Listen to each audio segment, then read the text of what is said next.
સીતારામ, જય શ્રી કૃષ્ણ, જય માતાજી. બધાને કેમ છો બધા મિત્રો? સારા જશો એવી અપેક્ષા રાખું છું. તો આજે આ વરસાદી બહુ વાતાવરણ છે અને ઝીણી ઝીણી ભૂખ તો બધાને લાગતી હોય મારી છે. તો કોને કોને મારી જેમ ઝીણી ઝીણી ભૂખ લાગે છે ને એ જરીક તમે કમેન્ટથી કરી દેજો. તો આ વરસાદી વાતાવરણમાં આજે આપણે ઘણો બધો સૂકો નાસ્તો બનાવવાનો છે. તો આ વ્લોગમાં તમને જોવા મળશે કે સૂકા નાસ્તામાં આપણે શું બનાવ્યું છે. તો ચાલો મારી સાથે મારા નાનકડા એવા રસોડામાં. તો આ છે મારું નાનકડું એવું રસોડું. આ નાનકડા એવા રસોડામાં મેં અત્યારે સૌથી પહેલાં તો દૂધ ગરમ કરી લીધું છે, જેથી મારે સાંજ સુધી રાખવું હોય તો બગડે નહીં, એટલે મેં દૂધ ગરમ કરી લીધું છે. હવે આપણે રસોઈ બનાવવાની છે, નાસ્તો એટલે રસોઈમાં નાસ્તો બનાવીશું આપણે. તો નાસ્તો બનાવવાનો છે એની તૈયારી કરીએ, હાલો. તો સૌથી પહેલાં તો આપણે મમરાનો ચેવડો બનાવવાનો છે. તો આપણે અહીંયા આ મમરા લઈ લીધા છે. હવે તેને આપણે આ પ્લાસ્ટિકનું ટબ લેશું. તમે કોઈ પણ સ્ટીલનું કે વાસણ લઈ શકો છો. હવે આપણે મમરાને એમાં ઠલવી દઈશું પહેલાં તો. અને બીજી બાજુ આપણે તેલ ગરમ થવા મૂકી દીધું છે અને બધી વસ્તુ આપણે તળી લેવાની છે. સૌથી પહેલાં તો આપણે આ મિક્સ ભૂંગળા તળી લેવાના છે. તેલ બરોબર ગરમ થઈ જાય પછી જ આપણે ભૂંગળા નાખશું, એટલે ભૂંગળા છે તે સરસ મજાના ફૂલીને તરત જ ઉપર આવી જશે.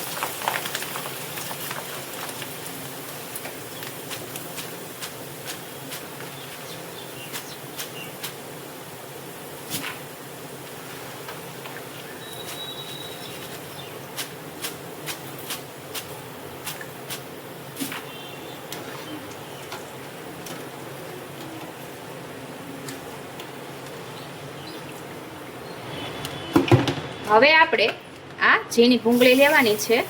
અહીંયા આપણે આ એક પેકેટ લીધું હતું. હવે આપણે એને પણ તળી લેશું સરસ એવું.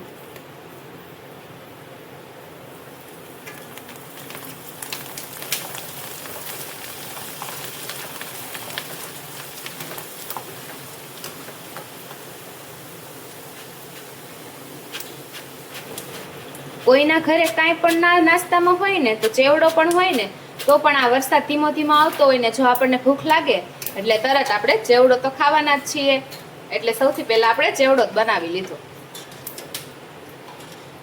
ત્યારબાદ હવે આપણે મકાઈના પૌવા તળી લેવાના છે.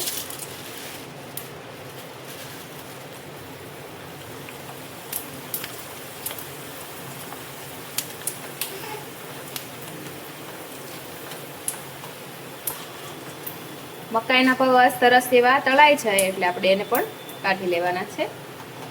તો હવે આપણે સેવડો બનવાની તૈયારી છે અને મમ્મીને પણ કામ સોંપી દીધું છે, એટલે મમ્મી છે તે સેવ પાડવાની તૈયારી કરે છે, એટલે સેવનો લોટ એ તૈયાર કરે છે. તો આ રીતે એને લોટ તૈયાર કરી નાખ્યો છે. તો હવે આપણે તેને આ સંચો આવે તેમાં ભરવાનો છે. તો ચાલો આપણે હવે સેવ પાડવાની તૈયારી કરીએ. તો હવે આપણે ચેવડામાં નાખવા આપણે સેવ જે છે તે આપણે ઘરે જ પાડવાની છે, હોમમેડ સેવ. તો આપણે તેનો વિડીયો પણ આપણા યુટ્યુબ ચેનલમાં કે ઇન્સ્ટાગ્રામમાં કે ફેસબુકમાં આવી જશે. તમે એમાં જઈને જોઈ શકો છો કે મેં સેવ કઈ રીતે પાડેલી છે.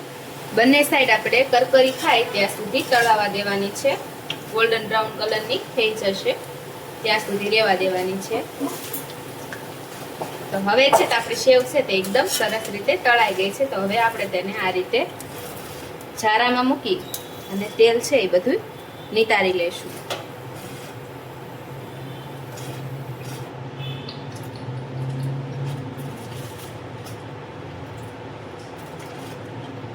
તો અહીંયા હવે આપણે સેવ પણ બનીને તૈયાર થઈ ગઈ છે. તો હવે તેને સાઈડમાં મૂકી લેશું અને બીજું આપણે શું બનાવવાનું છે તે આગળ જોઈએ વિડીયોમાં. તો હવે આપણે મમ્મીએ સરસ મજાનો ગાંઠિયાનો લોટ પાડી દીધો છે. તો ગાંઠિયા આપણે બનાવી લેશું.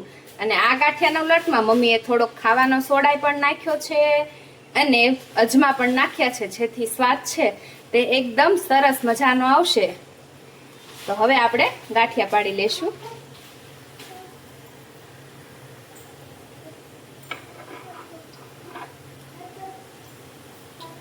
તો સરસ મજાના આપણા નવી ડિઝાઇન સાથે આપણે જાડા ગાંઠિયા બનાવેલા છે આ.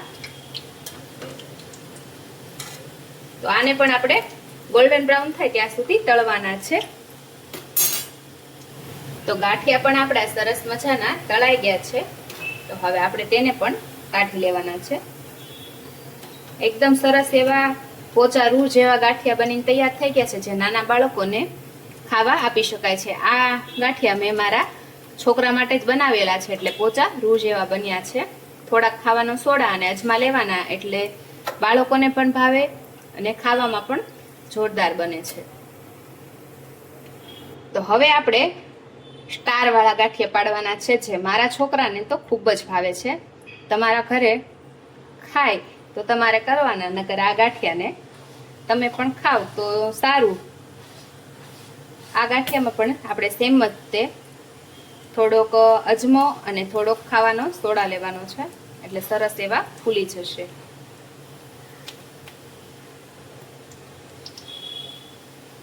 અને આ રીતે પાડી લેવાના છે. તમારી પાસે ગાંઠિયાનો જારો હોય તો એ રીતે પણ તમે પાડી શકો છો.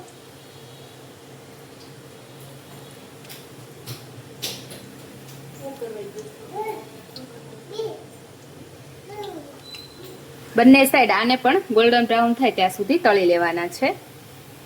તો હવે આપણે ચણાના લોટના ખાખરા બનાવ્યા છે, તો આપણે તેને તળી લેવાના છે. અને જો ચણાના લોટના ખાખરાનો વિડીયો તમારે જોવો હોય તો એ પણ અમારી યુટ્યુબ ચેનલમાં, ઇન્સ્ટાગ્રામમાં અને ફેસબુકમાં આવી ગયો છે, તો તમે તેમાં જોઈ ફૂલ રેસીપી જોઈ શકો છો. આ ગોલ્ડન બ્રાઉન થાય ત્યાં સુધી આપણે ખાખરાને પણ તળી લેવાના છે. આ રીતે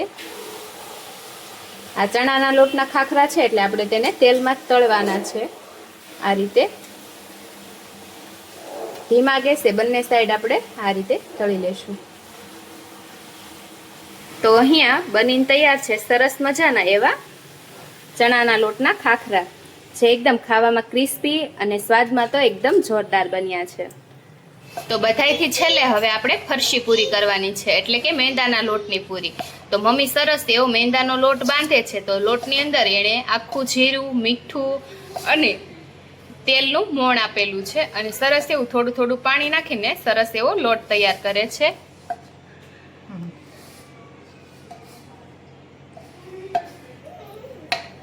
અને આ છે જયવર્ધનભાઈ, જે ઈ કંદડતોય જાય છે અને રમતોય જાય છે. તો લોટ છે એ સરસ એવો બંધાવવાની તૈયારી છે, અને બીજી બાજુ આપણે તેલ ગરમ થવા મૂકી દીધું છે. તો મમ્મીએ પૂરી વણવાનું ચાલુ કરી દીધું છે. તો પૂરીનો લોટ છે તે મમ્મીએ સરસ એવો કડક બાંધેલો છે, એટલે પૂરી છે તે એકદમ સરસ એવી કરકરી થશે. અહીંયા આપણે નાની નાની પૂરી વણવાની છે આ રીતે. હવે તેની અંદર આપણે કંઈક અણીવાળી વસ્તુ લેશું. મેં અહીંયા ચાકુ લીધી છે અને તેને આ રીતે કાણા પાડી લેવાના છે, એટલે જેથી પૂરી છે એ ફૂલે નહીં અને સરસ એવી કરકરી બની તૈયાર થશે. તો મમ્મીએ સરસ મજાનો પૂરીનો લોટ બાંધી દીધો છે, અને આપણે હવે તળવાનું કામ સંભાળવાનું છે. તો હાલો આપણે તળી લઈએ પૂરી. તો અહીંયા આપણે તેલ ગરમ થવા મૂકી દીધેલું છે. તો સરસ એવી આપણી પૂરી વણાઈ ગઈ છે આ રીતે. તો હવે આપણે તેને તળી લેવાની છે. તો તળવા માટે આપણે એક એક પૂરી આ રીતે ગોઠવતા જશું, અને બહુ ફૂલે નહીં અને બહુ ધીમોય નહીં, મીડિયમ ગેસે આપણે તેને તળવાની છે.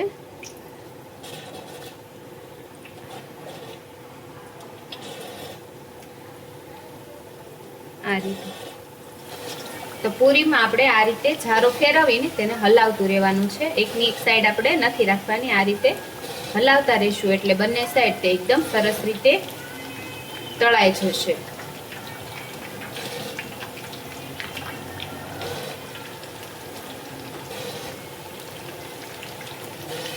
તો પૂરીનો કલર એકદમ સરસ એવો ગોલ્ડન બ્રાઉન આછો આછો થઈ ગયો છે, અને જોઈ શકો છો એકદમ સરસ રીતે પૂરી તળાઈ ગઈ છે. તો હવે આપણે તેને કાઢી લેવાનું છે.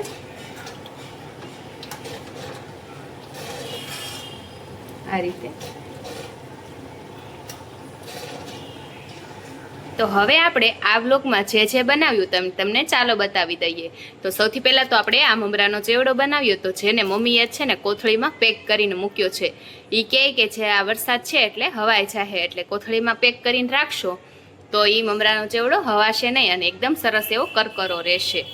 ત્યાર પછી આપણે સેવ બનાવી હતી ઝીણી, જે આપણે ચેવડામાં પણ નાખી હતી અને અહીંયા એકલી ખાવા પણ બનાવી છે, જે એકદમ સરસ એવી કરકરી છે આ. ત્યાર પછી આપણે આ સ્ટારવાળા ગાંઠિયા બનાવ્યા હતા, એકદમ પોચા રૂ જેવા, તમે જોઈ શકો છો. આ રીતે એકદમ સરસ એવા ગાંઠિયા બનાવ્યા હતા. ત્યારબાદ આપણે ફરસી પૂરી બનાવેલી છે મેંદાના લોટની, એ પણ એકદમ સરસ એવી કરકરી બનીને તૈયાર થઈ ગઈ છે. આ છે જાડા ગાંઠિયા, જે એકદમ સરસ એવા કરકરા બન્યા છે. અવાજથી તમને આવતો હોય કે ના આવતો ખબર નહીં, પણ એકદમ સરસ એવા કરકરા બન્યા છે. અને ત્યાર પછી આપણે આ ચા સાથે ખાવા માટે ખાખરા બનાવેલા છે, એકદમ ચણાના લોટના કરકરા. અવાજ આવતો હોય. એકદમ સરસ એવા કરકરા ખાખરા બનાવી લીધા છે. તો આજે આપણે નાસ્તામાં આટલી વસ્તુ બનાવી લીધી છે. તો બધો જ નાસ્તો આપણો સરસ એવો બનીને તૈયાર થઈ ગયો છે. અને આવા જ હવે નાસ્તા અને કુકિંગનો વિડીયો જોવા માટે અમારી ચેનલને સબસ્ક્રાઇબ જરૂરથી કરી દેજો, જેથી તમને અમારા નવો વિડીયોની અપડેટ સૌથી પહેલાં મળે. અને હા, અમારા વિડીયોને લાઇક શેર કરવાનું ભૂલતા નહીં. હવે ફરી મળીશું આપણે નવા બ્લોગ અને પૂજા કુકિંગના વિડીયો સાથે. ત્યાં સુધી બધાને સીતારામ.